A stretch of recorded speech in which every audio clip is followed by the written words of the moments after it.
Assalamualaikum warahmatullahi wabarakatuh. Selamat datang kembali di channel Om Riz Official. Untuk kisah kali ini ada sebuah cerita tentang pesugihan. Dan untuk kisah kali ini berjudul Pesugihan di Ujung Jalan. Sebelum kita lanjut ke ceritanya, tekan dulu tombol like video ini. Dan jangan lupa tekan juga tombol subscribe channel ini. Nyalakan juga lonceng notifikasinya agar tidak ketinggalan cerita-cerita lainnya. Dan seperti apa untuk kisah kali ini?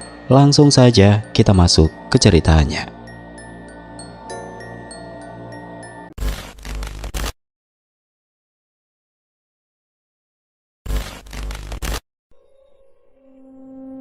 Orang-orang di desa Margosari sering bilang, kalau hidupmu ingin berkecukupan, tirulah Pak Sarno. Lelaki berumur hampir 60 itu memang bukan siapa-siapa dulunya.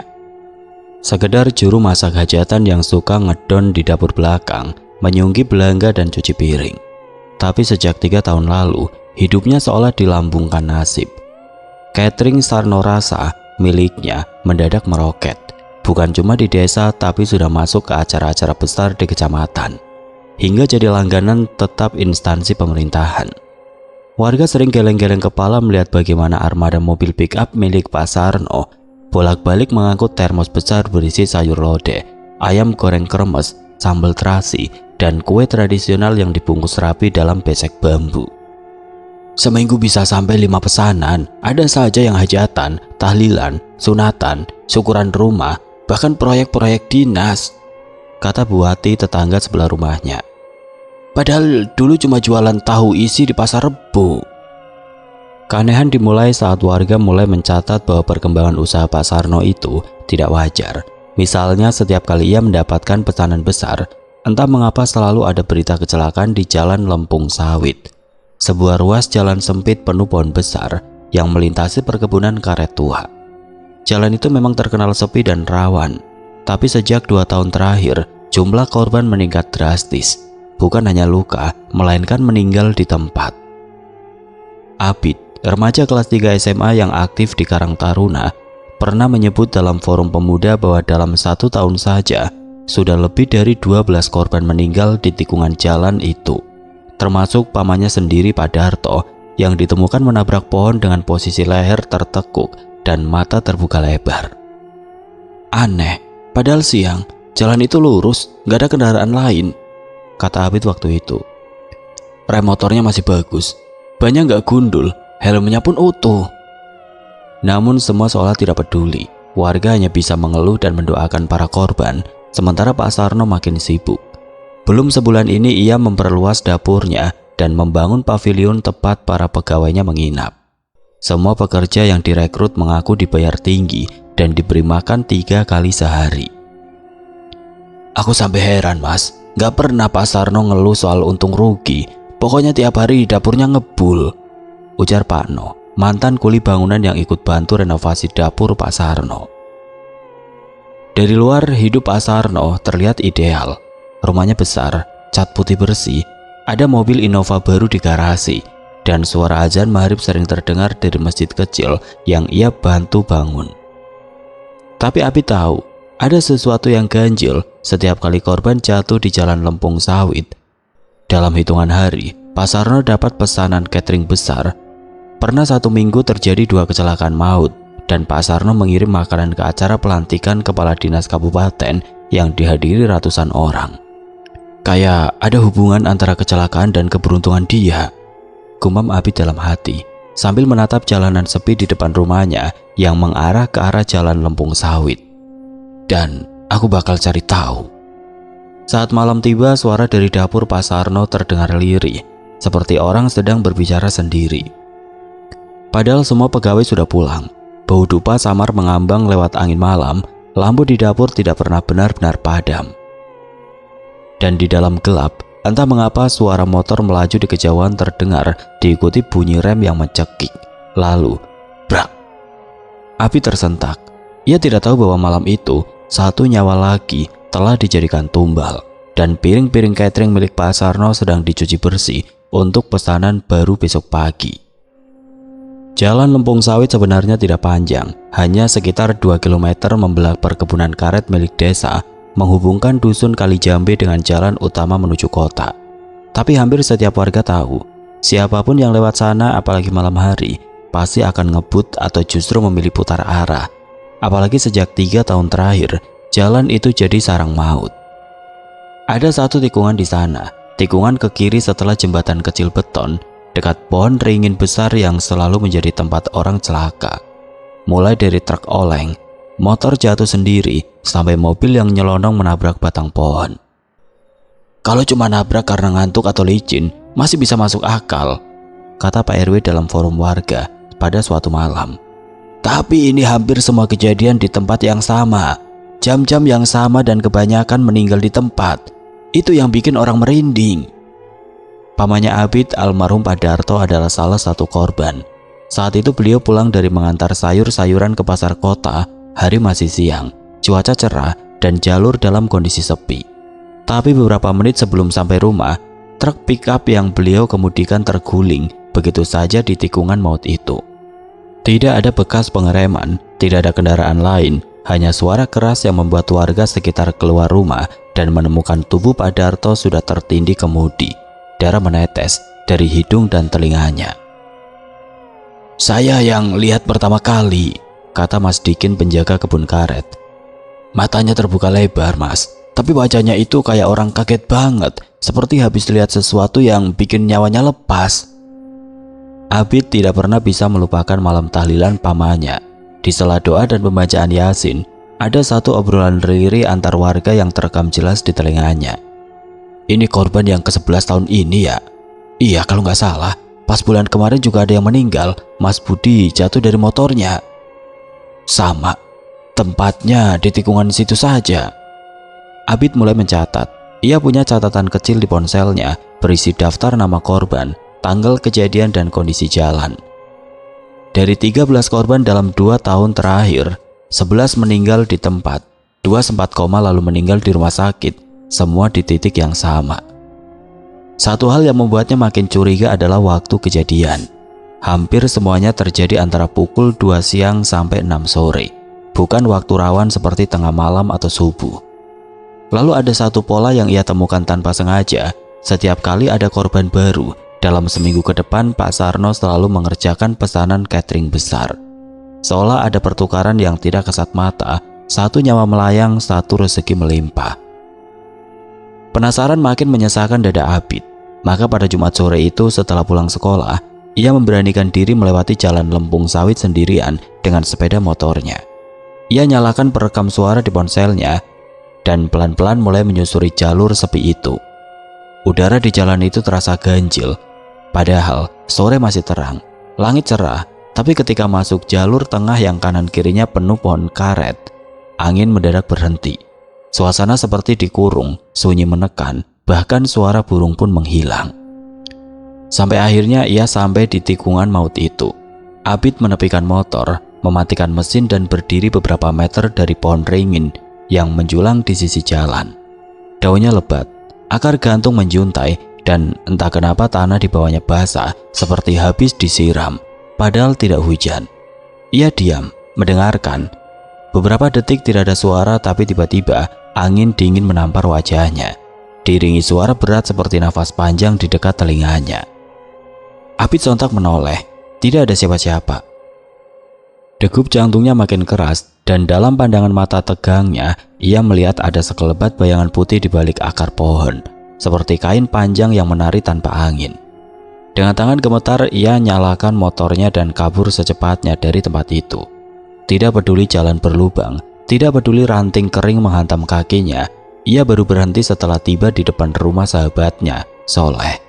Leh, aku butuh bantuanmu. Aku yakin ini bukan kecelakaan biasa. Di sana ada sesuatu. Soleh yang baru saja pulang dari pondok pesantren di Jombang hanya memandangi Abid dengan tatapan dalam. Lalu ia membuka pecinya, duduk dan berkata pelan. Kalau itu urusan jin, kita nggak bisa asal turun. Kita harus tahu siapa yang meletakkan mereka di situ dan kenapa mereka minta tumbal. Malam itu selepas Isya, hujan turun rintik-rintik. Di teras rumah, Abid duduk bersila bersama Soleh. Gelas teh jahe mereka sudah tinggal separuh, tapi belum ada satupun dari mereka yang menyentuhnya lagi sejak percakapan tadi sore. Soleh, santri jebolan pondok pesantren Al-Mutadin di Jombang, Dikenal kalem dan jarang bicara jika tidak perlu. Tapi dalam hal yang berbau gaib, dia bukan anak kemarin sore. Banyak pengalaman selama di pondok, mulai dari ruqyah pasien kerasukan sampai pengusiran jin di rumah angker. Hatinya peka. Dan malam itu Abid tahu, wajah Soleh tampak lebih berat dari biasanya. "Aku udah tahu ada yang janggal sejak kamu cerita soal tikungan itu," ucap Soleh pelan. "Tapi kalau sampai kamu ngerasain kehadiran dan ada pertanda dari pohon itu, berarti jinnya nggak liar. Dia bukan sekedar penunggu tempat." Abid mengerutkan dahi. "Maksudmu?" "Itu jin dipelihara, ditempatkan dan diberi tugas." Abid tercekat. Ia pernah dengar soal jin pesugihan, tapi hanya sebatas cerita. Biasanya soal dukun yang memberi tumbal ayam cemani atau kembang 7 rupa. Tapi ini tumbalnya nyawa manusia, korban kecelakaan. Soleh memandang keluar ke arah pekarangan yang mulai basah oleh gerimis. Biasanya jin yang diberi tugas seperti itu ditempatkan di tempat strategis, jalan, pohon, jembatan, atau rumah kosong, dan tiap kali ada nyawa yang jatuh di situ, jin itu mengambilnya sebagai pembayaran atas perjanjian pesugihan. Abid mengangguk perlahan, mulutnya kering. Dan yang bisa memberi tugas ke jin itu, ya pasti majikannya. Orang yang ingin kaya, tapi nggak sabaran, minta jalan pintas. Abid membatin. Ia merasa semua simpul mulai menyatu. Kecelakaan di tikungan, pesanan besar Pak Sarno, dan keberuntungan yang terus-menerus datang padanya terlalu sering bersamaan, terlalu rapi untuk disebut kebetulan. Soleh berdiri, lalu masuk ke kamar. Beberapa menit kemudian ia keluar membawa selai sajadah kecil, tasbih kayu, dan sebotol air mineral. "Malam ini kita tidur di rumahmu, tapi jangan banyak bicara. Kalau aku mimpi aneh, bangunin aku. Kalau kamu yang mimpi, ingat-ingat sedetail mungkin." "Maksudmu?" "Kalau memang ini kerjaan jin pesugihan, biasanya mereka mulai mengganggu siapa saja yang tahu rahasianya." Dan benar saja, sekitar jam 2 dini hari Abid terbangun dengan peluh dingin. Ia bermimpi terjebak di tengah jalan berkabut, sendirian. Lalu dari arah tikungan muncul sosok perempuan berpakaian putih lusuh. Kepalanya berdarah, berjalan pincang sambil membawa piring besek berisi nasi dan ayam goreng. Setiap ia mendekat, wajahnya berubah menjadi hitam, melepuh, lalu hancur dengan mata terbuka lebar. Abid menjerit dan tersentak dari tidur. "Bid, kamu mimpi?" Suara Soleh segera terdengar dari sebelah. Abid mengangguk cepat, wajahnya pucat. Soleh meraih botol air dan menyuruhnya minum sambil membaca Al-Fatihah dan ayat kursi. Setelah itu ia menatap Abid tajam. "Kita makin yakin, Bid. Korban-korban yang meninggal itu belum tenang. Arwah mereka seperti dipaksa jadi alat pembayaran, dan yang mengendalikan semua itu kemungkinan besar bukan orang biasa." Abid menatap Soleh. "Pak Sarno?" Soleh tidak langsung menjawab, tapi sorot matanya menyiratkan. "Iya." Keesokan harinya setelah sholat subuh, Soleh meminta Abid menemaninya ke warung kopi Pak Kumis, tempat biasa para sopir dan warga tua berkumpul pagi-pagi. Tempat itu dikenal sebagai pusat segala kabar di kampung. Kalau ada apa-apa dari urusan panen sampai perselingkuhan tetangga, semua bisa muncul dari obrolan warung. Dengan 2 cangkir kopi hitam di tangan, mereka duduk tidak jauh dari Pak Rohman, mantan sopir truk yang sekarang jadi tukang parkir pasar. Orangnya cerewet, tapi hafal semua kejadian di kampung, terutama kecelakaan di Jalan Lempung Sawit. "Pak, saya mau tanya soal Pak Sarno. Cateringnya kok cepet banget naik ya? Padahal baru 5 tahun lalu buka loh." Pak Rohman melirik sebentar, lalu menyandarkan punggung. "Wah, itu bukan rahasia lagi, Bid. Semua orang juga tahu kalau Pak Sarno dari dulu bukan orang yang berada. Dulu waktu istrinya sakit, katanya sempat hampir bangkrut. Tahu-tahu 1 tahun kemudian bisa beli mobil box 3 unit dan orderannya nggak pernah sepi." "Nggak ada yang curiga?" tanya Soleh pura-pura polos. Pak Rohman merendahkan suara. "Ya ada sih omongan. Tapi ya kamu tahu sendiri, orang kita ini kalau ngelihat tetangganya sukses, antara iri dan takut ngomong. Ada yang bilang dia pernah datang ke dukun di pinggir kali gede. Ada juga yang bilang dia sering ke Gunung Kendeng, ke petilasan tua." Soleh dan Abid saling pandang. "Kamu tahu Bu Narti, tukang sayur yang anaknya meninggal itu?" tanya Pak Rohman kemudian. "Nah, Seminggu setelah anaknya meninggal di tikungan itu, Pak Sarno ngambil order besar dari instansi pemerintah. Biasa buat acara pelantikan. Padahal sebelumnya nggak pernah tembus. Pas selesai order itu, dia renov rumah, tambah tingkat, ganti lantai granit. Abid mulai merasakan bulu tengkuknya meremang. Cerita itu cocok sekali dengan pola yang ia amati. Soleh menyesap kopinya sebentar, lalu bertanya pelan, "Pak, kalau di jalan itu emang dulunya ada kejadian apa?" Pak Roman mengangguk pelan. "Dulu tahun 2002, di situ pernah ada kecelakaan mobil carry, 5 orang tewas terbakar. Tempatnya persis di tikungan. Sejak itu pohon ringin yang sekarang ada di situ nggak pernah ditebang. Kata orang-orang, arwah korban itu masih di situ, tapi lama-lama nggak ganggu. Nah, mulai sering makan korban lagi sejak 3 tahun lalu. Entah kenapa mendadak jadi angker.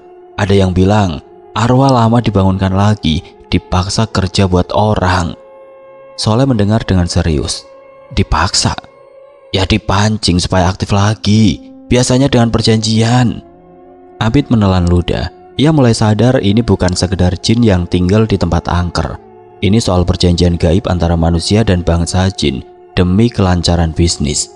Dan yang lebih mengerikan, perjanjian semacam itu tidak pernah gratis. Soleh menjelaskan pada Abid saat mereka dalam perjalanan pulang. Jin yang minta tumbal nyawa gak cuma ambil dari siapa saja. Dia dituntun oleh energi yang diberikan majikannya. Jadi saat ada kecelakaan, arwah korban bukan hanya meninggal, tapi dirantai, dijadikan alat tukar. Kalau majikannya kuat, arwahnya nggak bisa lepas dan malah ikut jadi bagian dari kekuatan jin itu. Abi terdiam. Jadi korban-korban itu bukan cuma mati, tapi dipaksa ikut menumbali orang lain. Ya, itulah kenapa ini harus dihentikan. Tapi kita nggak bisa asal serang, harus tahu dulu pusat kekuatannya. Jin itu nggak akan pergi kalau yang manggil belum menariknya sendiri. Dan Pak Sarno nggak akan ngaku, gumam Abid. Soleh mengangguk, tapi dia akan merasakan sendiri akibatnya, karena dalam setiap perjanjian pesugihan tidak ada yang menang. Cuma soal waktu, kapan diminta bayar balik. Siang itu cuaca panas menyengat. Abid dan Soleh berdiri di seberang jalan tikungan maut yang selama ini menjadi pusat kecelakaan. Jalan aspal itu tampak lengang, hanya sekali-kali terdengar deru motor yang melintas. Namun di balik sunyinya siang hari, udara di sekitar pohon ringin itu terasa berat. Seolah ada sesuatu yang tidak kasat mata menatap dari balik dedaunan. Soleh berdiri diam dengan mata terpejam. Jemari kanannya menggenggam tasbih kayu hitam. Ia mulai membaca zikir pelan, lirih tapi mantap. Sementara itu Abid menyalakan ponselnya untuk merekam, bukan karena ingin viralkan, tapi sebagai catatan.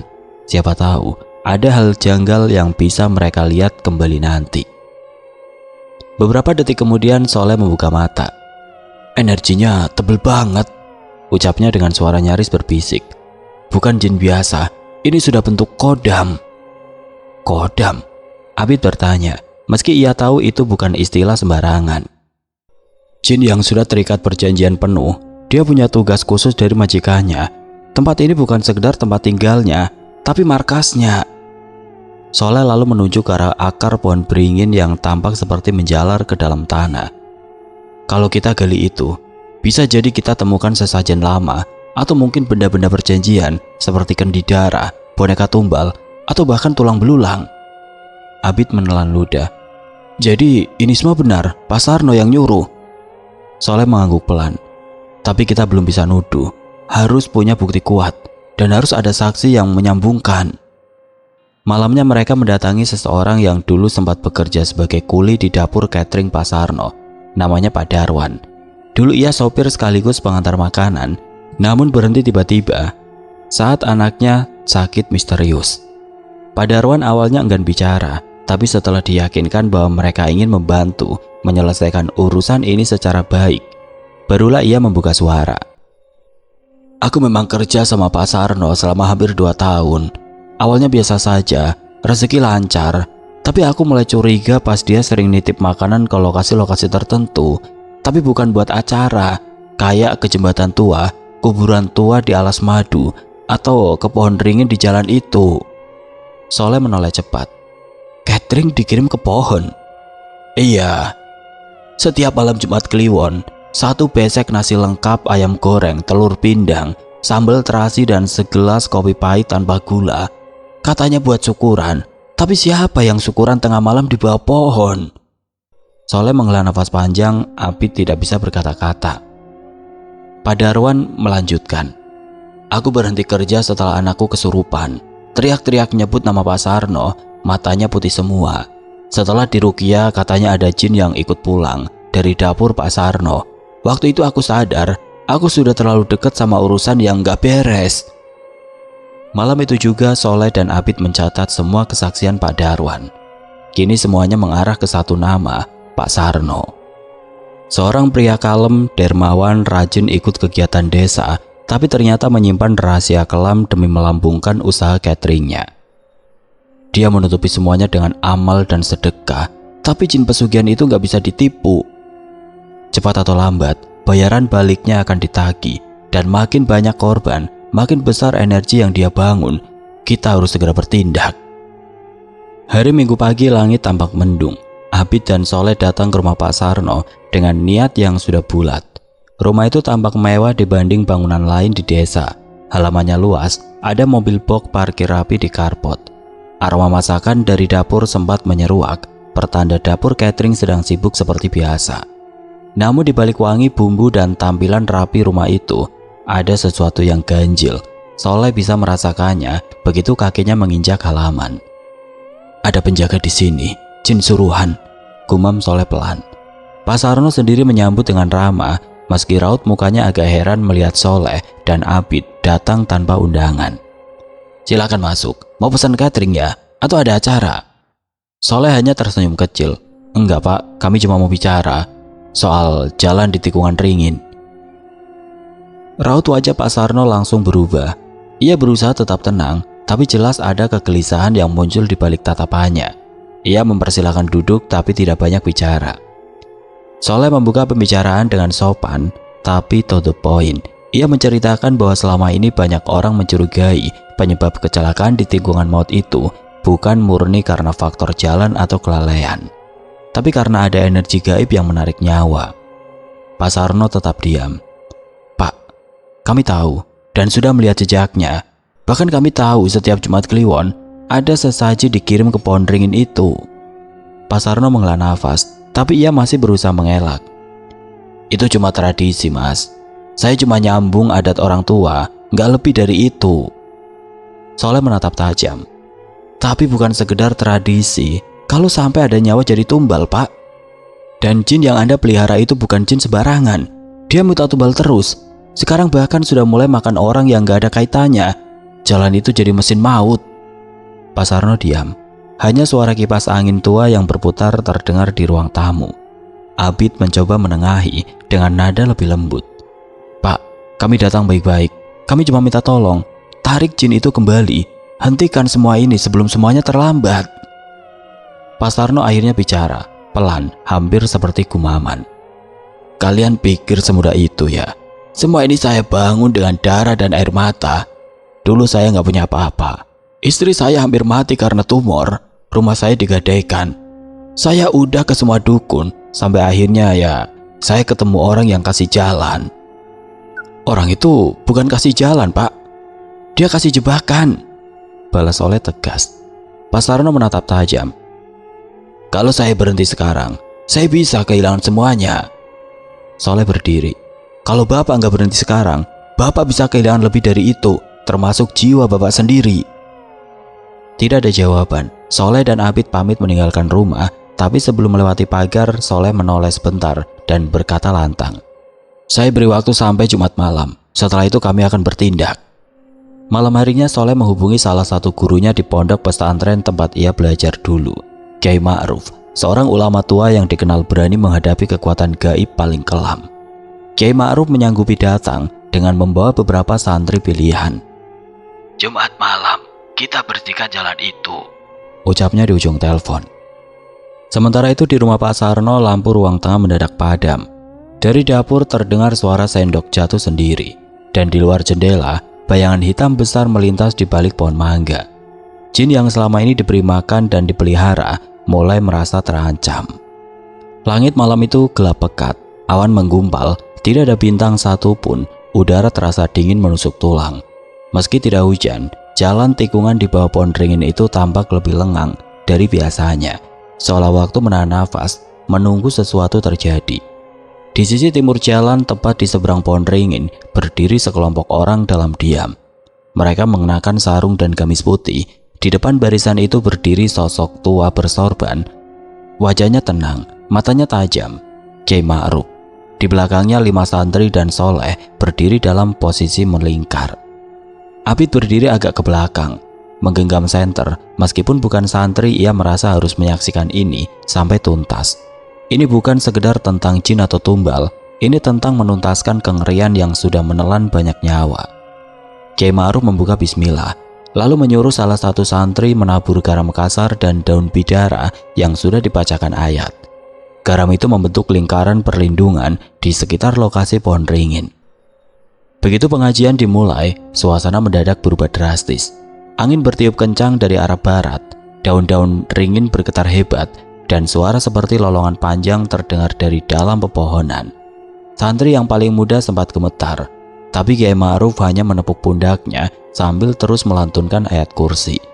Tiba-tiba, dari balik pohon muncul sosok hitam legam, tinggi menjulang, wajahnya tidak jelas tapi seperti bertanduk dan memiliki mata merah menyala.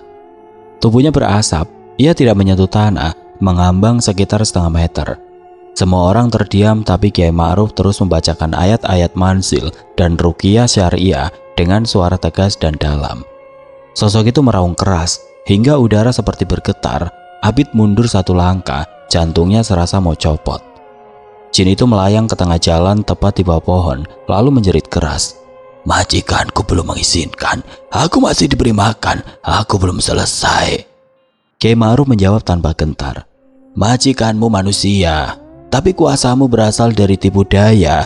Kau telah melampaui batas, hari ini tempat ini disucikan. Kau akan diusir." Santri-santri mulai membacakan surat Al-Baqarah dan soleh memercikan air ruqyah ke tanah. Sosok jin itu menggeliat, tubuhnya mulai terbakar dari ujung kaki hingga kepala. Ia melonglong seperti babi disembelih, suara itu memantul ke seluruh hutan. Lalu, dak! Seperti suara pohon tumbang, sosok jin itu lenyap dalam semburan api tidak kasat mata. Pohon ringin mendadak tenang, tapi masih menyisikan hawa panas.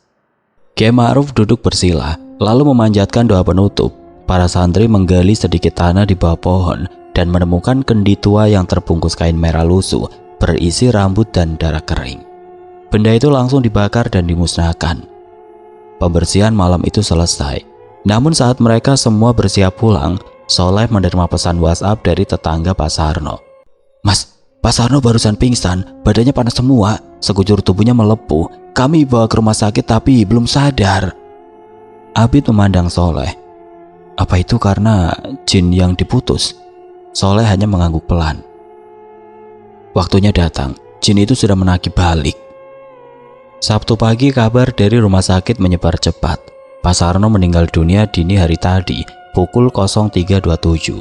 Tubuhnya ditemukan melepuh seperti tersiram air panas, namun dokter tidak bisa menjelaskan penyebab pastinya. Tidak ada luka bakar, hanya kulit yang mengelupas dan hangus seperti dibakar dari dalam. Warga geger. Rumor pun berkembang liar, ada yang bilang itu karma dari pesugihan. Ada pula yang menyebut Pak Sarno terkena balikan dari jin peliharaannya sendiri. Tapi satu hal yang semua orang rasakan, sejak malam pembersihan itu tikungan maut jadi lebih tenang. Sudah 2 malam berturut-turut tidak ada kecelakaan.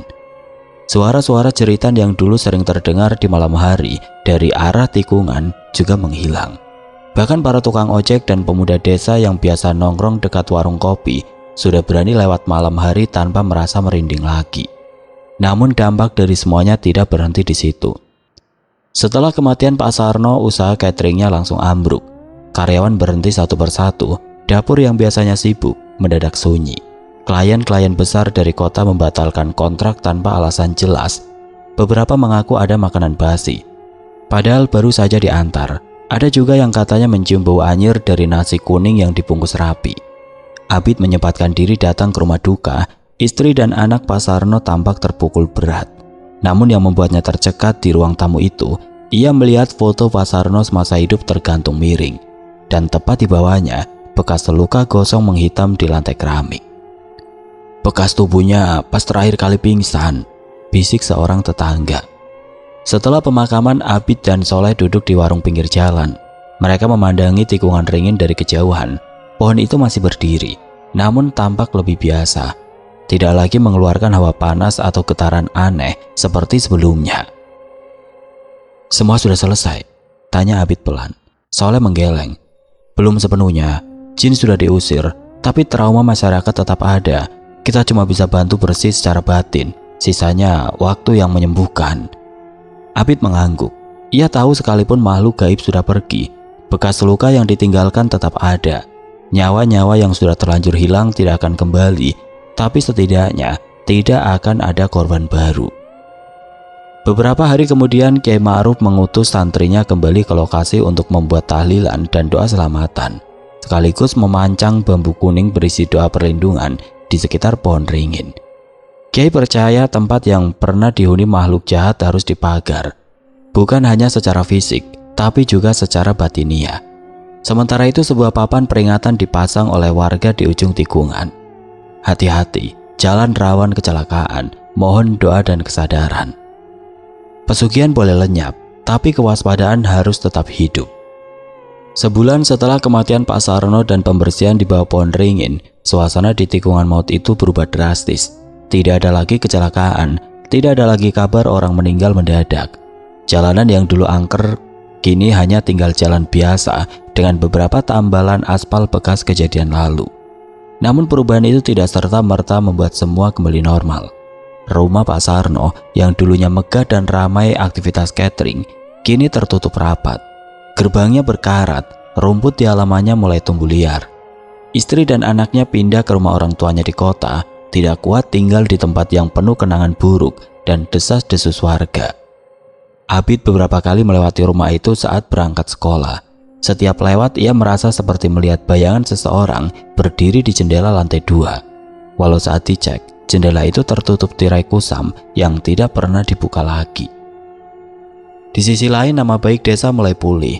Orang-orang dari luar yang dulu menghindari jalan tikungan kini mulai kembali melewatinya. Pengemudi ojek, sopir truk, dan warga desa merasa lebih tenang saat melintas. Apalagi sejak Kiai Ma'ruf dan para santri memasang pagar doa dan batu mustika tanah yang sudah diruqyah di 4 penjuru. Tapi semua orang tahu, jalan itu menyimpan cerita kelam yang tidak akan pernah benar-benar hilang. Soleh yang kembali mondok di pesantren menyempatkan diri datang ke rumah Abid setiap malam Jumat Kliwon untuk mengadakan yasinan kecil bersama warga. Tidak ada yang diminta sebagai balasan. Soleh hanya bilang, "Biar tempat ini tidak lupa caranya terang." Suatu malam di masjid kampung, Pak RT menyampaikan niat warga untuk mengubah nama jalan tikungan itu. Dari sebelumnya hanya disebut Jalan Ringin menjadi Jalan Doa Keselamatan. Sebuah nama baru yang memberi harapan meski sejarahnya kelam. Namun bagi Abid, perubahan nama hanyalah simbol. Ia tahu ada sesuatu yang lebih dalam dari sekedar jin dan pesugihan. Ada keserakahan, ada kesepian, ada orang yang rela mengorbankan nyawa orang lain demi kekayaan sesaat.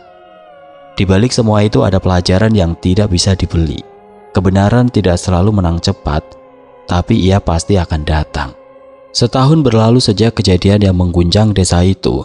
Jalan Ringin yang kini telah berganti nama menjadi Jalan Doa Keselamatan tetap menjadi perbincangan hangat di kalangan warga. Namun meskipun tampak tenang, bayangan kelam tetap menghantui hati mereka yang masih ingat akan kisah pesugihan dan tumbal kecelakaan yang terjadi di tikungan maut itu. Abid kini beranjak dewasa, semakin matang dalam berpikir. Setiap kali melewati jalan itu, ia masih merasa ada yang aneh. Sebuah rasa yang sulit dijelaskan, seperti ada sesuatu yang tertinggal di sana. Meski secara fisik, jin dan segala hal gaib telah diusir jauh. Warga desa mulai menjalani hidup mereka dengan lebih hati-hati. Kesadaran akan bahaya pesugihan menyebar, dan banyak yang berusaha menjauhi jalan pintas untuk kekayaan. Kiai Ma'ruf tidak henti-hentinya mengingatkan mereka untuk selalu berhati-hati, tidak tergoda oleh rayuan yang tampaknya mudah. Pada suatu malam setelah menghabiskan waktu bersama keluarganya, Abid memutuskan untuk berkunjung ke rumah Pak Sarno yang kini kosong. Rumah itu tetap terawat, meski tidak ada lagi penghuni yang jelas. Pintu gerbangnya masih terkunci rapat, namun dinding-dinding kayu yang dulu terawat kini tampak rapuh. Abid berjalan perlahan menuju pohon ringin, tempat yang menjadi saksi bisu dari segala kekejian itu. Angin malam menerpa wajahnya, membawa rasa dingin yang menusuk. Ia berdiri di sana sejenak, menatap pohon yang kini tampak lebih tenang, seolah tidak lagi menyimpan kegelapan yang pernah ada. Apakah semuanya benar-benar selesai? Ataukah ada hal lain yang masih tertinggal? Abid bertanya dalam hati. Dalam pikirannya ia teringat kata-kata Soleh yang selalu mengatakan pesugihan tidak hanya mengubah kehidupan orang yang melakukannya, tetapi juga menciptakan utang yang harus dibayar.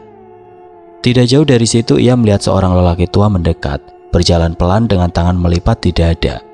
Itu adalah Pak Jailuddin, tetangga lama yang dulu sering mengingatkan Abid untuk tidak keluar malam sendirian. Pak Jainuddin berhenti di samping Abid dan menatap pohon ringin.